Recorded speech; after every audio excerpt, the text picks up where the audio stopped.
Hey, you okay, baby? Yeah, I'm talking to my girlfriend in Chicago. She saw our post yesterday about moving to Mexico.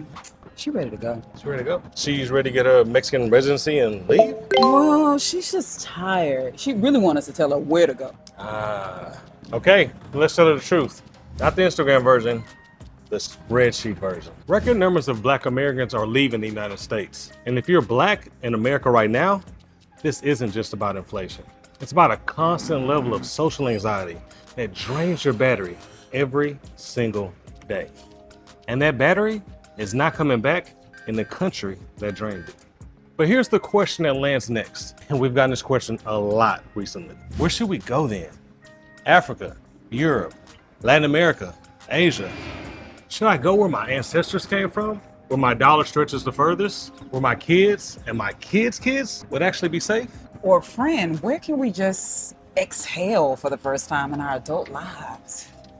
5 countries, 1 question. Where can Black Americans actually go and thrive? In this episode, we run the math on cost, safety, visa access, and community, so you don't have to guess. These are the 5 places our people are actually landing in and not just dreaming about.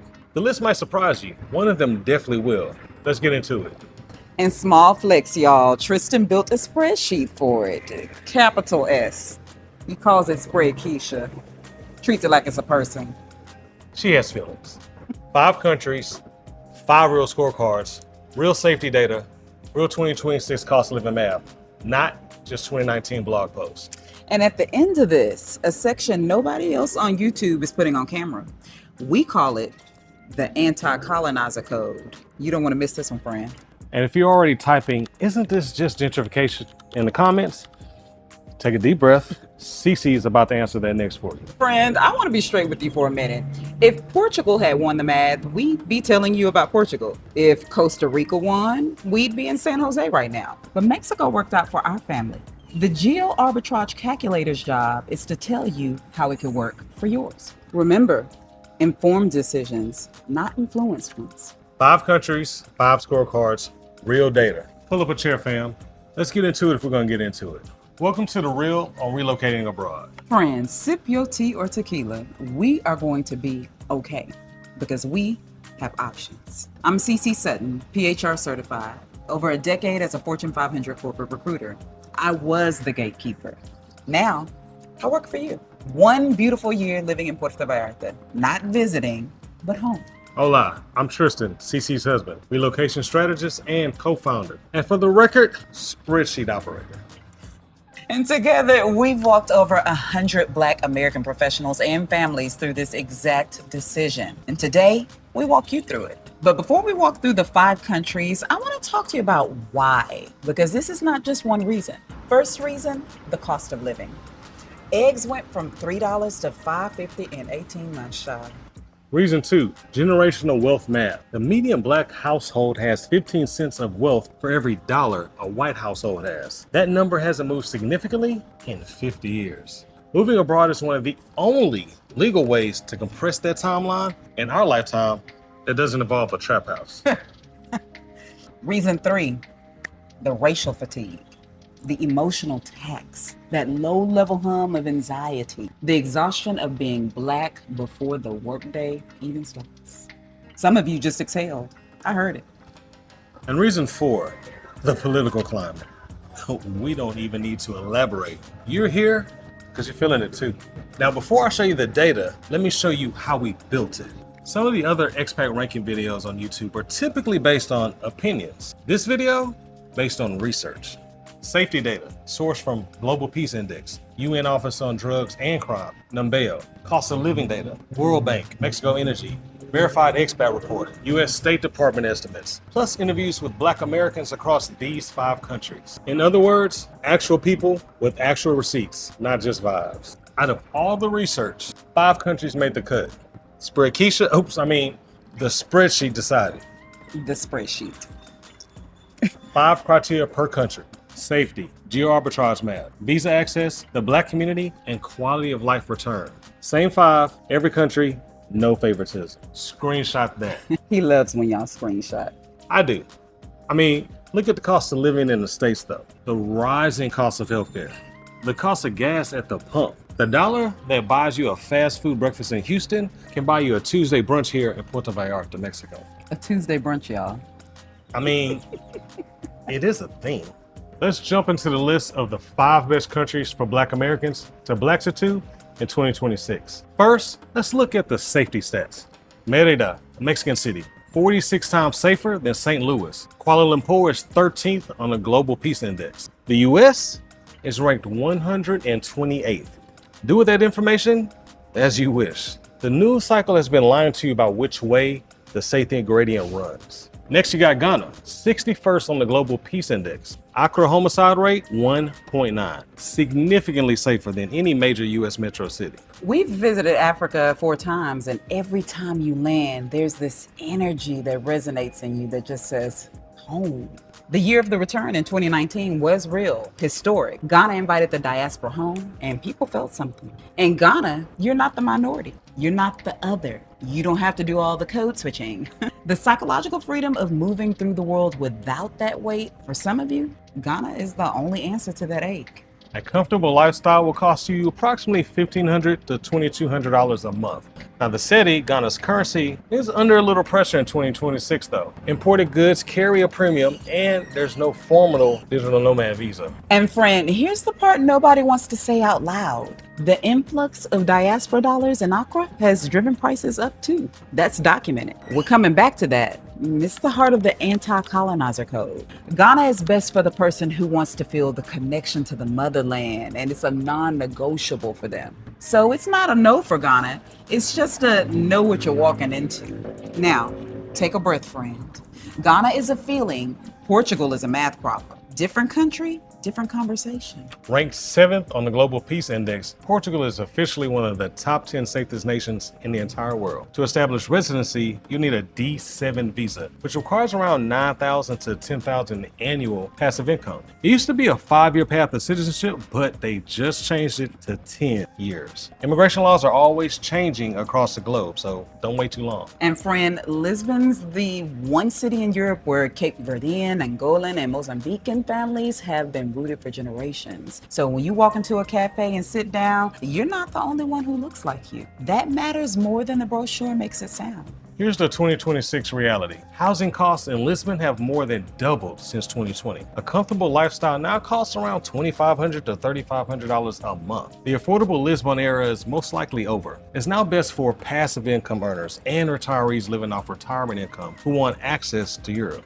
Next, you got Southeast Asia. Brace yourself. These are numbers people call fake when they first see them. Now you have Thailand, which ranks 46th on the Global Peace Index. But Malaysia hits 13th, making it objectively safer than the US, France, and the UK. Now that's a powerful safety gradient. A comfortable monthly lifestyle in Thailand runs from around $1,200 to $2,000 a month. Your US salary has 4 to 5 times the purchasing power in a major Thai city compared to a US metro. Now that's some serious geo-arbitrage. And according to Essence magazine, the cost of living in Thailand is 120% lower than the US. And that is not a typo. Shoot, that math is mathing. Now, friend, let's talk. The numbers alone will have you booking a one-way flight, I am certain. Thailand and Malaysia have extremely low violent crime rates as well. Black Americans there describe it just like this. And this exact phrase comes up over and over. I can walk down the street at 3 a.m. in the morning and feel nothing but the night air. But what is also true, you will be stared at. People may touch your hair without asking. This is not racism the way that Black Americans are used to experiencing racism though. But it is a constant otherness. So for some of us, after a lifetime of being othered in the US, a different flavor of otherness is still exhausting. Quick pause. By now, you're probably crunching some numbers in your head and asking, I wonder how far my salary would go if I actually lived in Mexico. We built the Geo-Arbitrage calculator for that exact question. Comment math below. It's free and only takes 2 minutes. It will tell you what your US salary actually feels like in Mexico and how much of the gap you get to keep. And then the spreadsheet can finally take a Friday off. Yeah. Now back to it. Now back to the math. Colombia, specifically Medellin, the digital nomad visa requires around $900 and $1,100 US dollars per month. It has the lowest barrier to legal residency on this entire list. And for a comfortable monthly lifestyle, you're looking at around $1,500 to $2,500 per month, all in. But there's a reason people stay for more than just the low cost. Colombia is home to 10 million Afro-Colombians, one of the largest African diasporas in the Americas. The cultural roots here aren't just deep, they're visible. But friend, here's the real talk. When you show up with US dollars, you immediately step into a complicated economic position, and you'll see racial dynamics here that can fuel and kind of mirror some of the systems we left behind. So bottom line, Colombia is best for the culturally curious mover, but he's somebody who's ready for some complexity as well. All right, now, I've been patient. This is where I stop being neutral, okay? Same 5 criteria. Friend, if the data took us somewhere else, trust me, you know I would tell you. But it didn't. Let's start with safety. We compared our PV and Merida safety index numbers, 5.8, 1.5, against 2 U.S. cities, Chicago and St. Louis, which run 24.2 and 69.4. That comparison tells a powerful story. 4 times safer than Chicago and St. Louis?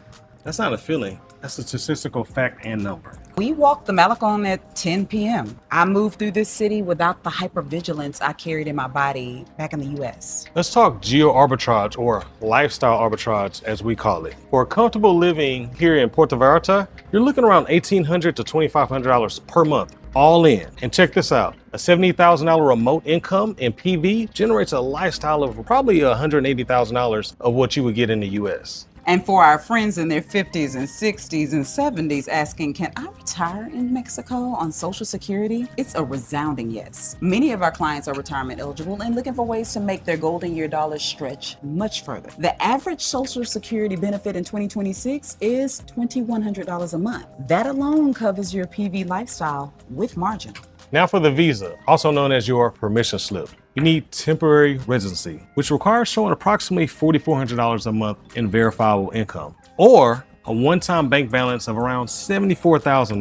Now, after 4 years, you can convert this residency to permanent residency. Oh, and a flight home to see your mama from Houston, it's just about 2 hours and under $400. And friend, the community here is real. 1.6 million Americans live in Mexico. It's the largest U.S. expat population anywhere in the world. So unlike Asia, you're absolutely not building this life alone. Okay, so remember I told you at the beginning, we were going to say something almost nobody else in this space will say on camera. This is it, friend. We're calling it the anti-colonizer code. Now look here, our people have been displaced, gentrified out of our own neighborhoods, priced out of cities our grandparents built. If we don't move with intention, we can become in someone else's country the very force that was done to us. That's uncomfortable, I get it, but it's necessary to address.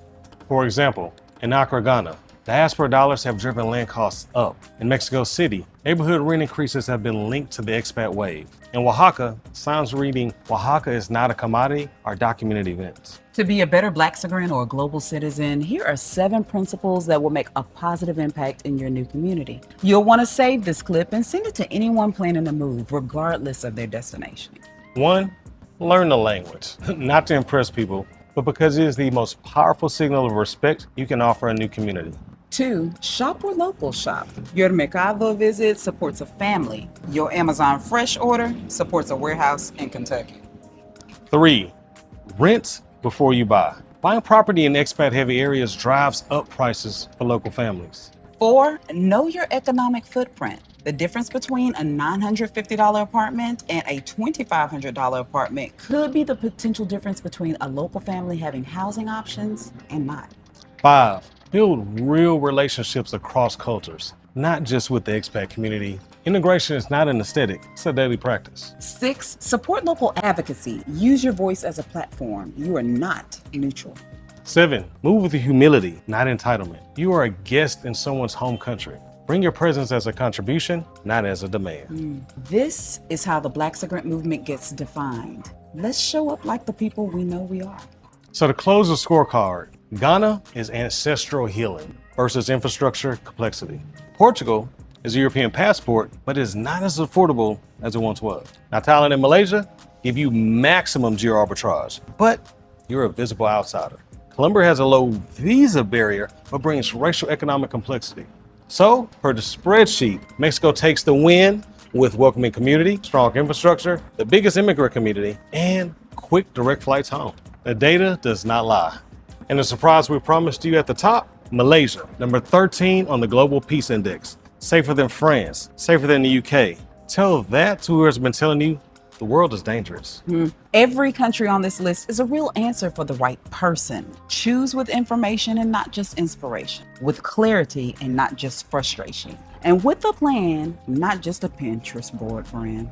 One free tool to start. Comment math below. Spreadsheet will run your cost of living numbers for you to show you what it's like moving to Mexico. It's free, it's 2 minutes, and it'll compare your US salary to what it actually feels like to live in Mexico. And how much of that gap in between you get to keep. Everything else, the safety guide, the residency readiness check, the Blaxit blueprint, and the income side webinar is linked in the description. Start with math, and the rest will find you when it's time.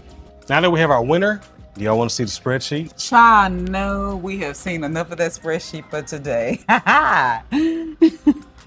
Friend, be sure to subscribe and share this with the person who's been texting you, I have got to get out of the USA. And hit that bell, the little one next to subscribe, because when next week's video drops, you don't want YouTube deciding whether or not you see it. You decide. Next week on The Real on Relocating Abroad, we're getting into the income side, how I actually help Black Americans land remote jobs that fund a life like this. Subscribe so you don't miss it.